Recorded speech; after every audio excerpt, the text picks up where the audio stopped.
Hello and welcome. I am Dr. Lara May, a clinical pharmacist specializing in functional medicine, as well as a certified yoga teacher and Reiki master. I run a truly integrative health coaching practice, encompassing functional medicine lab testing, yoga and meditation, and a sprinkling of Reiki energy medicine. Join me here on Light Body Radio to break through your health plateau and come into alignment with your natural vitality.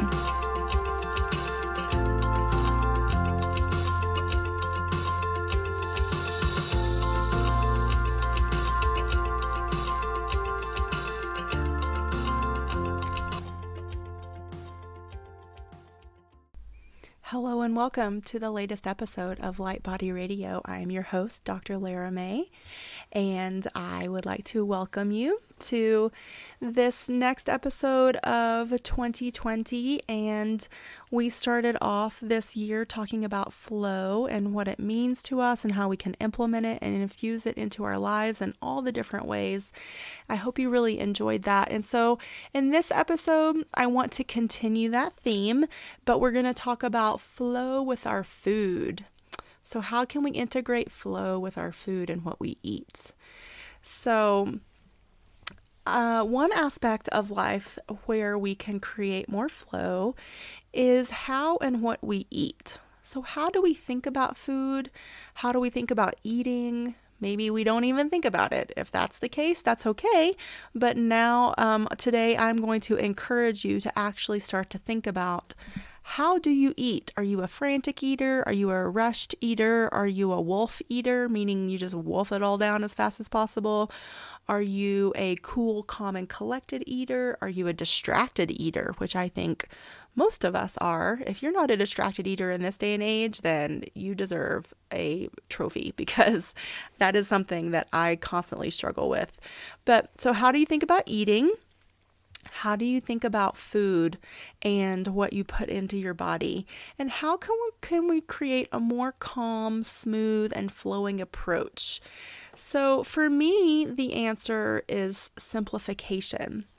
And what is more simple than clean eating? There are so many different ways to eat, especially if you listen to many podcasts or many different practitioners.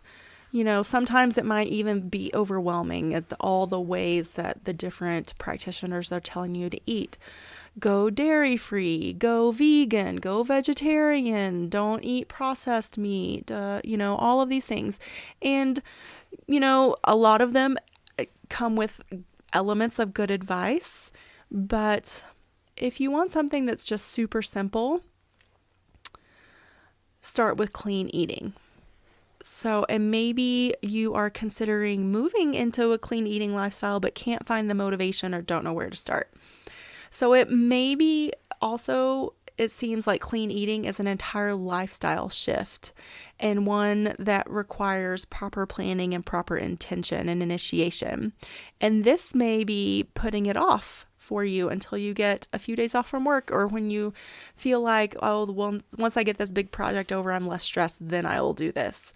But here's the problem with waiting until I have this, or this is done, or, any of those excuses that put us into a constant perpetual state of really never getting there or never being in the state of flow, is it will keep you looking for reasons to put off change until you realize that you can just break down that change into smaller pieces and start right now.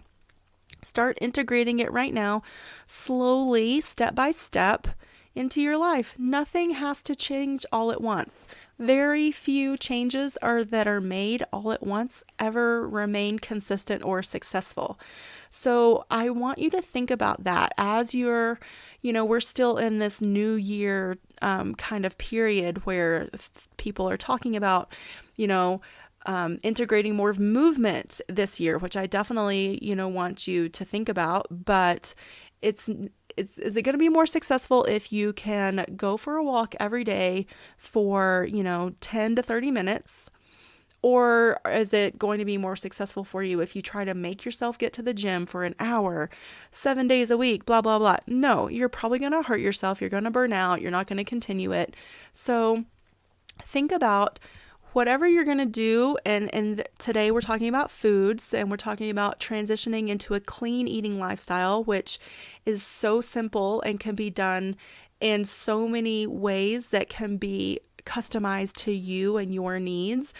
But you start in small pieces and do it in incremental small pieces. So with my clients, I use the concepts of crowding out. So we add the good things in that crowd the bad things out. And this also helps prevent crazy mood swings, crazy changes in our brain chemicals like serotonin and dopamine, and it helps us be more consistent, and it gives us more support to keep these changes and feel good about them and feel supported and not feel deprived, not feel crazy, not feel run down. So I want you to also think about when you're implementing these changes with your food, if that's part of your new year, new practice, is that start with small steps. So trying to change everything all at once in order to live a better and brighter life will very rarely lead you to success. And we all know this. I'm sure we've all tried at different times in our life to make drastic changes. And then we always end up rebounding back to what we were doing before, even if it's things that are not the best for us. So one of the most important aspects of clean eating is what you choose to eat. And that does not mean just planning meals according to, the grade school food pyramid, which thank God finally the FDA finally changed. And so the food pyramid technically no longer exists. Now we have My Plate from the FDA, which is good. It puts things into a different context and perspective. But it also means that whatever you choose to eat, make sure it is as close to its natural state as possible. And when you choose different foods, the more in its natural state it is, the better it is for you. So if we think about salsa, for example, I don't know, I've been on this Mexican food kick lately. So when we think about salsa, did you make the salsa, or did you buy like one of those big gallon things that is just full of corn syrup and cornstarch, and it's thicker, right? If you go to a really good quality Mexican restaurant, what they bring you, and whether it's their salsa or their pico de gallo, is this beautiful, colorful, fresh, flavorful, wonderful yumminess, right? Regardless of how spicy it is, it's got tomato and cilantro and some onion and some peppers and, all these different spices, and you can smell it and you can taste it, and you can feel the goodness in it. So I want you to think about that too.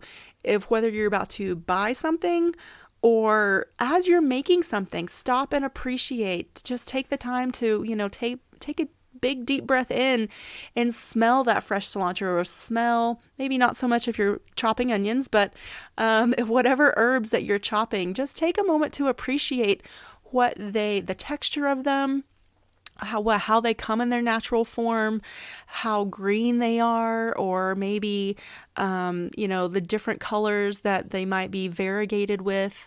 Sometimes there's some, depending on which herbs it is, maybe it's like a Thai basil, which is that beautiful, deep, dark purple color. So just take a moment and always choose, again, what is the most in its closest to most natural state. So avoid foods that have been refined, processed, or preserved. And it's always better to go natural to benefit from the inherent nutrients and to get away from the chemicals and preservatives that not only reduce the food's goodness factor, but also can actually possibly cause harm if you ingest those too much on too regular of a basis. So when you're trying to eat clean, it's also a good idea to eat as organic as possible. And I know I've definitely spoken about this before, but you can always reference the EWG, Environmental Working Group, their website there, the organization that puts out the list of Clean 15 and they have a dirty 15 as well. And so that will give you an idea of, especially if you're depending on your financial budget for the week, the month, whatever, if maybe, especially to where you live, organic for some reason is just super overpriced and expensive. If you go by that list, then that at least gives you an idea of, okay, so I don't necessarily have to do organic on this food, but if I want to avoid all the pesticides and cancer-causing crap that they put on, let's say like an apple or tomato, those things I definitely want to try to get as clean and organic as possible. So I definitely encourage you to reference that website and those lists, and they update them every year based on very good research. So definitely take a look at that. I can link to that in the notes page. So, they use chemicals in farming, unfortunately, and hormone treatments have crept into all sorts of foods. And so this does end up having an adverse effect on our health, even if what we think we're eating healthy, if we just have to go that extra step, unfortunately. And, maybe you're lucky enough to have local farms right near you and you can buy fresh and you know what they use and don't use and you know how they raise their animals. That's fantastic. Utilize your local farmers as much as possible, because this will also help you eat with the seasons. So you will be eating things that are in season, that are natural, that thrive with that type of sunlight and that type of soil and that type of amount of water, versus like for me, I live, at 6,000 feet in the mountains. And so we don't have a lot of farmers by me. I'm lucky enough to be able to do a CSA box. So I get local vegetables brought up the hill from farms that are, down in the valley. But still, when I have to go to the grocery store, those tomatoes, they're grown in a greenhouse and they are not, infused with all the nutrients as if they would be if they were grown in the dirt outside, for example. So you definitely want to choose GMO free as much as possible, and a little vigilance goes a long way. Always read labels, and the labels can tell you everything you need to know about a food that you're buying. In general, a general rule is the more ingredients on a product on that little list there, the higher the chances are that the food is processed. So even if you're trying to eat healthy, there's a chance that the products you buy may contain preservatives. So sometimes I like to buy the guac that the grocery store makes there, and that's more fresh than buying a guac that comes pre-packaged from somewhere else. But still, the grocery store wants it to have a longer shelf life too. So they can add things that if you don't read that list, you won't know is there, and you'll just assume that, oh, it's beautiful and green and it comes with all the tomatoes and onions already chopped into it. Great. But you really want to make sure that, because especially if you're healing your gut or if you're working on healing an autoimmune dysfunction, some of those preservatives can be really triggering and inflammatory to our system. So try to stay away, read those labels. And I have an upcoming blog and another episode that the FDA has just actually come out with new standards for their food labels. So you will see those changing this year. And I want you to have all that information so you'll know how to read them, where to find the information, and how to understand them. So just know that that's coming too. So even if you're trying to eat healthy, there's a chance that the products you buy can still contain preservatives, artificial sweeteners, artificial coloring that make even the healthiest food totally unhealthy and inflammatory and triggering. So read the label. Make sure that if you're going to, let's say, go for yogurt, that you get a sugar-free and that it comes from some sort of milk source, or even hopefully it's non-dairy. But if you're a dairy lover and it doesn't harm you, it doesn't trigger you, that you at least buy it from cows that are not treated with antibiotics and hormones, for example. And all of that stuff by law is on the label. So make sure you're reading your labels.